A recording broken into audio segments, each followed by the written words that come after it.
जय हिंद सभी को। 7th क्लास में आप सभी लोगों का स्वागत है। मैं अमरजीत सर। देखिए आज की वीडियो के अंदर हम लोग चैप्टर नंबर 5 करने वाले हैं। पेंटिंग का है, क्लास 10th का हम लोग जो है चैप्टर नंबर 5 करने वाले हैं। इससे पहले मैंने 4 वीडियोस अपलोड कर दी हैं 4 चैप्टर की। आप लोग जाकर चैनल की प्लेलिस्ट में नाच सकते हैं बढ़िया तरीके से, ठीक है। अच्छे से पढ़ाई करते रहना, ठीक है। आपको परसेंटेज 90 से ऊपर लानी है, याद रखना। बढ़िया तरीके से पढ़ाई करते रहो और जो सब्जेक्ट मैं पढ़ा रहा हूँ उसमें अपना बेस्ट देता हूँ मैं। आप लोग जाकर पहले वीडियोस देख सकते हैं, तब आपको समझ में आ जाएगा, ठीक है। चलिए, अगर अच्छा लगे वीडियो आप लोग को ये समझ में आ जाए तो आप लोग जो है वीडियो को जरूर लाइक कर देना, चैनल को सब्सक्राइब आप लोग कर ही लेना, ठीक है। चलिए, तो इस चैप्टर के अंदर जो है हम लोग 6 क्वेश्चन पढ़ने वाले हैं। इससे पहले भी चैप्टर जो हमने किया था उसमें 6 ही क्वेश्चन पढ़े थे, यही इंपॉर्टेंट है, इससे ज्यादा कुछ भी नहीं है। जैसे पिछले वाली वीडियो के अंदर, पिछले वाले चैप्टर के अंदर 3 पिक्चर थी, इसमें 4 हैं, वो हम पढ़ेंगे एक एक करके सबके बारे में। चैप्टर नंबर 5 है पुनर्जागरण, या बोल सकते हैं नवजागरण। तो पुनर्जागरण और नवजागरण क्या होता है? एक ऐसा युग जब कुछ पुरानी चीजों को हटाकर कुछ नया आया हो, कुछ नई चीज की शुरुआत हुई हो, उसको बोला जाता है क्या? पुनर्जागरण कहा जाता है। आगे बात समझ में। चलिए देखते हैं हमारा पहला क्वेश्चन क्या कहता है। देखिए हमारा पहला क्वेश्चन ये है कि पुनर्जागरण का क्या अर्थ है, इस युग की विशेषताओं का वर्णन करें। कौन सा युग है, कौन से समय की बात हो रही है, वो अभी बताऊंगा मैं। तो पुनर्जागरण का क्या अर्थ होता है और इस युग की विशेषताओं के बारे में बताना कि क्या क्या चीजें हुई, क्यों इसको पुनर्जागरण कहा गया, ठीक बा।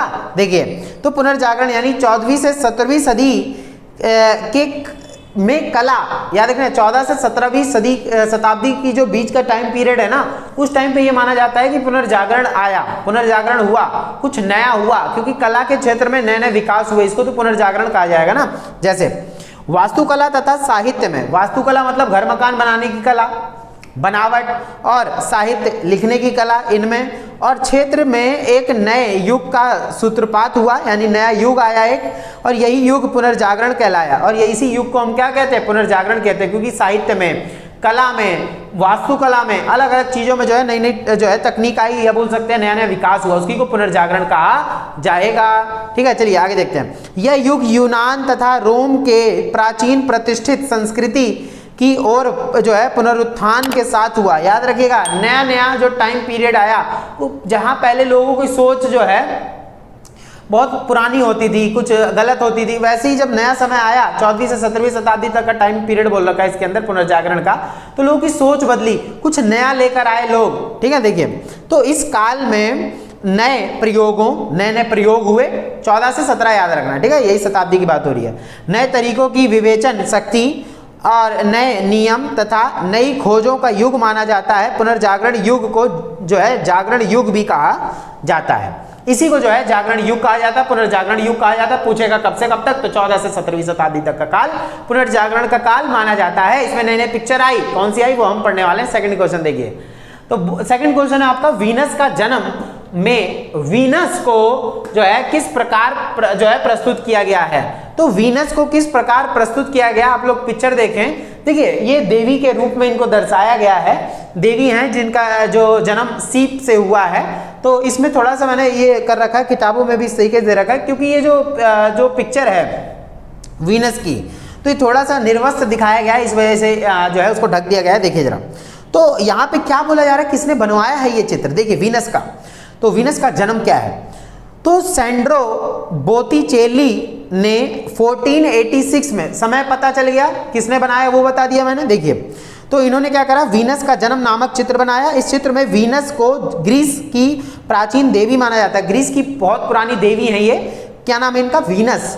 देखिए, उसके बाद जो सीपी में से पैदा होते हुए दिखाया गया है, उनको सीपी में से पैदा होते हुए दिखाया गया है, और इसमें देवी को निर्वस्त्र दिखाया गया है। यह देवी सांसारिक प्रेम के स्थान पर जो है आध्यात्मिक प्रेम को जो है निरूपित करती हैं। सांसारिक प्रेम को हटा दिया जाए, आध्यात्मिक प्रेम यानी भगवान को जैसे हम मानते हैं ना, अपने मन से प्रेम करते हैं, भगवान को दिल से प्रेम करते हैं, ऐसा करना, ये उनका जो है प्रतीक माना जाता है इनको। चित्रकार ने इसे सौंदर्य तथा सत्य के प्रतीक के रूप में एक वयस्क स्त्री को दिखाया है। इसमें वीनस की गर्दन लंबी दिखाई गई है, जैसा कि आपको चित्र में भी दिख रहा होगा। देखिए, पिक्चर का नाम आप लोग को याद रखना पड़ेगा, ठीक है, तो ये चीज याद रखें। देखिए, तो इनके गर्दन लंबी दिखाई गई है तथा बायां कंधा असामान्य रूप से किसी कोण पर झुका हुआ दिख रहा होगा आप लोग को। इसी चित्र में एक ऋतुओं एक ऋतुओं की देवी को भी दिखाया गया, उनके बगल में एक ऋतुओं की देवी दिखाई गई हैं जो वीनस को फूलों से बना हुआ कपड़ा शरीर ढकने को भेंट कर रही हैं।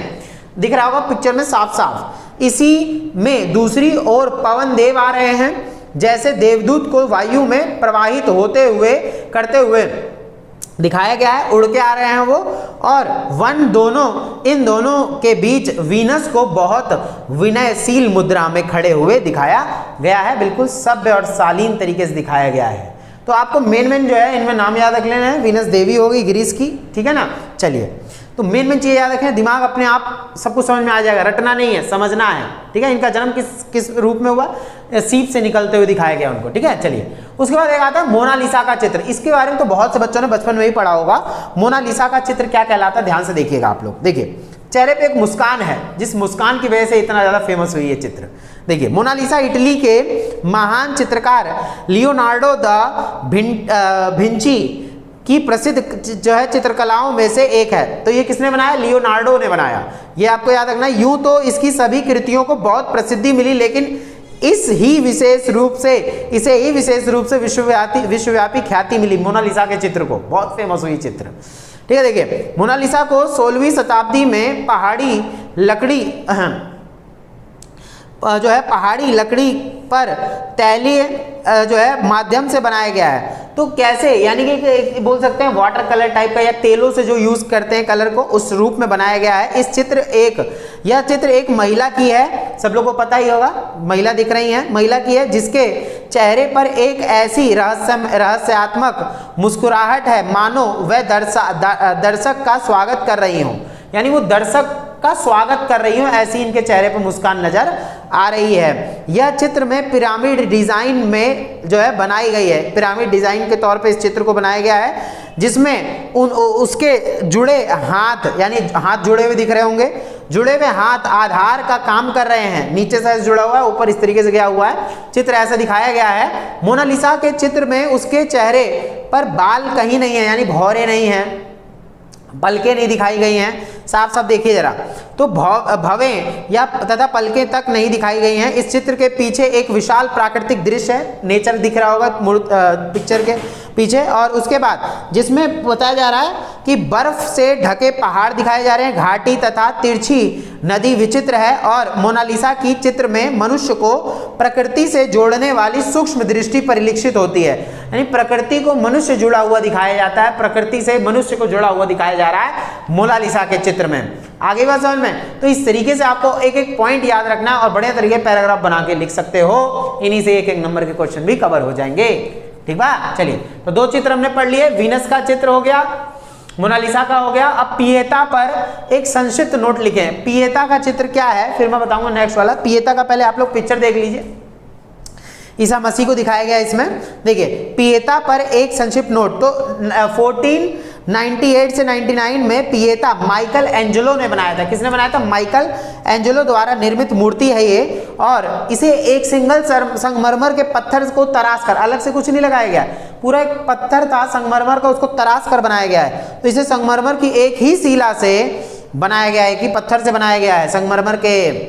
इस प्रसिद्ध मूर्ति में कुमारी मैरी को निर्जीव यीशु के जो है शरीर को गोद में लिए हुए दिखाया गया है। माँ बैठी हुई अवस्था में है और यीशु जो है मृत अवस्था में माँ की गोद में जो है लेटे हुए हैं। मूर्ति में सजे वस्त्रों, मूर्ति में क्या है? सजे वस्त्रों में अद्भुत प्रवाह, लहरें दिख रही हैं उनके वस्त्रों में भी, और तथा शारीरिक बनावट अद्भुत है। इतना रियलिस्टिक बनाया, यथार्थ बनाया है मूर्ति को कि लगता है सब कुछ रियल है।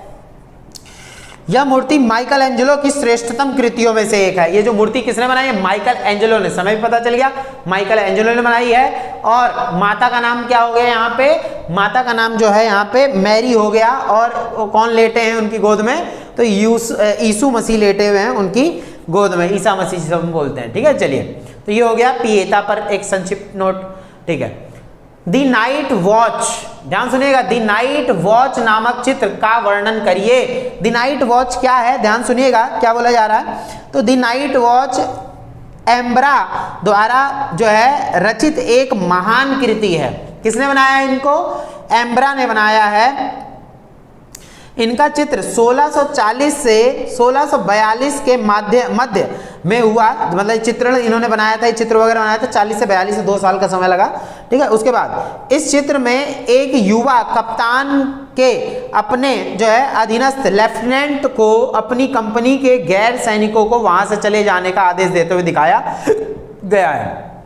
तो इसमें क्या हुआ है, क्या दिखाया गया है, एक युवा कप्तान है जो क्या कर रहे हैं, अपने लेफ्टिनेंट से बोल रहे हैं कि यहाँ जो सैनिक है ना, जो यहाँ के सैनिक नहीं, उनको यहाँ से बाहर जाने को बोल दो।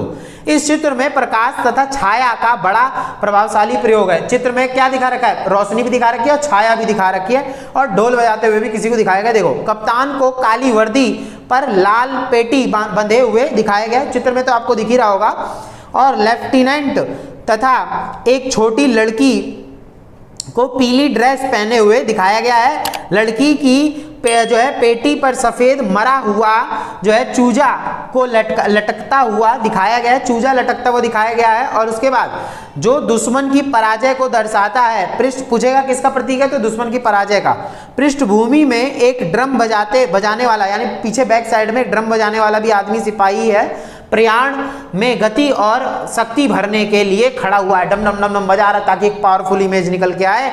और इस चित्र अभिव्यक्ति के साथ जो है पारंपरिक सैन्य चित्रों का एक उत्कृष्ट उदाहरण है, यानी कि एक पारंपरिक सैन्य शक्ति के बारे में इसमें जो है दिखाया जा रहा है। तो इस चित्र के बारे में आप लोग समय बता दिया, नाम बता दिया किसने बनाया है और क्या हो रहा है इसके अंदर, वो बस याद रखना। यही तो पेंटिंग में लिखना होता है, इतिहास पूरा तो ना लिखना होता है, ये चीजें हैं, ठीक है। चलिए उसके बाद आ रहा है नेक्स्ट हमारा सैंड्रो बोत्तिचेली की कृति वीनस के जन्म के बारे में संक्षिप्त में बताइए। देखिए यही वाला क्वेश्चन है और थोड़ा सा अलग करके दे दिया है, इसमें क्या बताएगा ध्यान सुनिएगा, ठीक है, हीरोइन बन जाएंगे सब लोग।